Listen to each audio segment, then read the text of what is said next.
HC Mahadevappa ಸಚಿವರ ನೆನ್ನೆ ಒಂದು ಸ್ಟೇಟ್ಮೆಂಟ್ ಇದೆಯಲ್ಲ, ಅದೀಗ ಸಾಕಷ್ಟು ಚರ್ಚೆಗೆ ಕಾರಣವಾಗಿತ್ತು. ಅದು KRS ಡ್ಯಾಮ್ ಕಟ್ಟಿದ್ದು ಟಿಪ್ಪು ಅನ್ನೋ ಹೇಳಿಕೆಗೆ ಸಂಬಂಧಪಟ್ಟಂತೆ.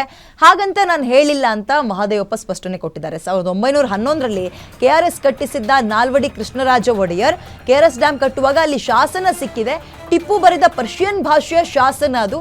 ಅದರಲ್ಲಿ ಕಾವೇರಿ ನದಿಗೆ ಅಡ್ಡಲಾಗಿ ಡ್ಯಾಮ್ ಕಟ್ಟುವ ಪ್ರಸ್ತಾಪ ಇದೆ. ಅದನ್ನೂ ಕೂಡ KRS ನಲ್ಲಿಯೇ ಇಟ್ಟಿದ್ದಾರೆ. ನಾನೆಲ್ಲೂ ಡ್ಯಾಮ್ ಕಟ್ಟಿದ್ದು ಟಿಪ್ಪು ಅಂತ ಹೇಳೇ ಇಲ್ಲ ಈಗಂತ ಬೆಂಗಳೂರಿನಲ್ಲಿ ಸಚಿವ HC ಮಹಾದೇವಪ್ಪ ಸ್ಪಷ್ಟನೆ ಕೊಟ್ಟರು. ಅವ್ರನ್ನೇ ಈ ಭಾಷಣದಲ್ಲಿ ಇದನ್ನು ಮಾತಾಡಬೇಕಾದ್ರೆ ಸಾಕಷ್ಟು ಚರ್ಚೆಗೆ ಕಾರಣವಾಗಿತ್ತು. ಏನು ಮಾತಾಡ್ತಾ ಇದ್ದಾರೆ, ಯಾಕೆ ಈ ರೀತಿಯಾಗಿ ಮಾತಾಡ್ತಾ ಇದ್ದಾರೆ, ಒಬ್ಬರ ಪರವಾಗಿ ಈ ಪ್ರಮಾಣದಲ್ಲಿ ನಿಂತ್ಕೊಳ್ಳೋದು, ಅದು ಸುಳ್ಳು ಸುದ್ದಿ ಹಬ್ಸೋದು ಎಷ್ಟು ಮಟ್ಟಿಗೆ ಸರಿ, ಹೀಗೆ ವಿರೋಧದ ಚರ್ಚೆಗಳು ಆರಂಭ ಆಯಿತು. ಪರ ಅನ್ನೋದಕ್ಕಿಂತ ವಿರೋಧದ ಚರ್ಚೆಗಳು, ಟೀಕೆಗಳು ಆರಂಭ ಆಗಿತ್ತು. ಅದಕ್ಕೆ ಅವರು ಕ್ಲಾರಿಫಿಕೇಶನ್ ಅಥವಾ ಸಮರ್ಥನೆಗೆ ಮುಂದಾಗಿದ್ದಾರೆ. ನಾನು ಹಂಗಲ್ಲ ಹೇಳಿದ್ದು, KRS ಕಟ್ಟಿದ್ದು ಟಿಪ್ಪು ಅಂತ ನಾನೆಲ್ಲೂ ಹೇಳಿಲ್ಲ. ಕೇಳಿ, KRS ಡ್ಯಾಮ್ ಕಟ್ಟಿದ್ದು ಟಿಪ್ಪು ಅಂತ ನಾನು ಹೇಳಿಲ್ಲ. ಬದಲಾಗಿ ನಾನು ಹೇಳಿದ್ದೇನಪ್ಪ ಅಂತ ಹೇಳಿದ್ರೆ 1911ರಲ್ಲಿ KRS ಅನ್ನ ನಾಲ್ವಡಿ ಕೃಷ್ಣರಾಜ ಒಡೆಯರ್ ಕಟ್ಟಿಸಿದ್ರು. KRS ಡ್ಯಾಮ್ ಕಟ್ಟುವಾಗ ಅಲ್ಲಿ ಒಂದು ಶಾಸನ ಸಿಕ್ಕಿದೆ. ಟಿಪ್ಪು ಬರೆದಂತಹ ಪರ್ಷಿಯನ್ ಭಾಷೆಯ ಶಾಸನ ಅದು. ಅದನ್ನ ನಾನು ಅಲ್ಲಿ ಮೆನ್ಷನ್ ಮಾಡಿದ್ದೀನಿ ಅಷ್ಟೇ. ಅದರಲ್ಲಿ ಕಾವೇರಿ ನದಿಗೆ ಅಡ್ಡಲಾಗಿ ಡ್ಯಾಮ್ ಕಟ್ಟುವ ಪ್ರಸ್ತಾಪ ಇದೆ ಅಂತ ಸಮರ್ಥನೆಗೆ ಮುಂದಾಗಿದ್ದಾರೆ.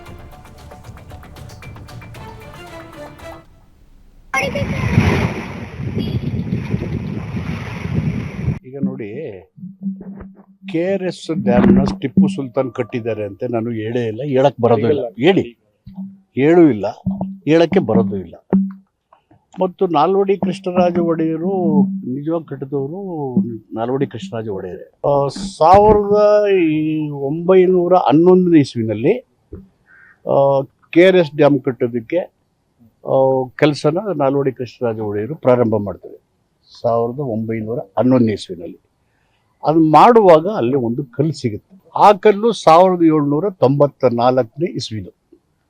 1794 ಇಸ್ವಿದು ಎಲ್ಲಿ KRS ಡ್ಯಾಮ್ ಕೂಡ ಅಲ್ಲೇನೆ ಆ ಕಲ್ಲು ಸಿಗುತ್ತೆ. ಅದು ಪರ್ಷಿಯನ್ ಲ್ಯಾಂಗ್ವೇಜಲ್ಲಿ ಇದೆ. ಪರ್ಷಿಯನ್ ಲ್ಯಾಂಗ್ವೇಜನ್ನು ಕನ್ನಡ, ಇಂಗ್ಲೀಷ್, ಪರ್ಷಿಯನ್ ಲ್ಯಾಂಗ್ವೇಜ್ ಮಾಡಿ ಆ ಕಲ್ಲನ್ನು ಅಲ್ಲೇ ಡ್ಯಾಮಲ್ಲೇ ಇಟ್ಟಿದ್ದಾರೆ. ಅದನ್ನು 1794 ಅಂದರೆ 1799ರಲ್ಲಿ ಟಿಪ್ಪು ಸತ್ತೋಗ್ತಾರೆ.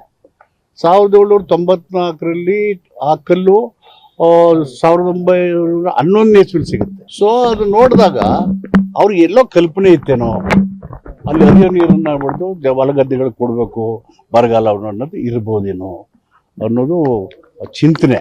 ಅದನ್ನೆಲ್ಲ ಸಂಶೋಧಕರು ಇಷ್ಟಿಯವ್ರು ಹೇಳ್ಬೇಕು. ಇಲ್ಲ ಖಂಡಿತ ಇಲ್ಲ, ಮಾಡಕ್ ಸಾಧ್ಯನೇ ಇಲ್ಲ.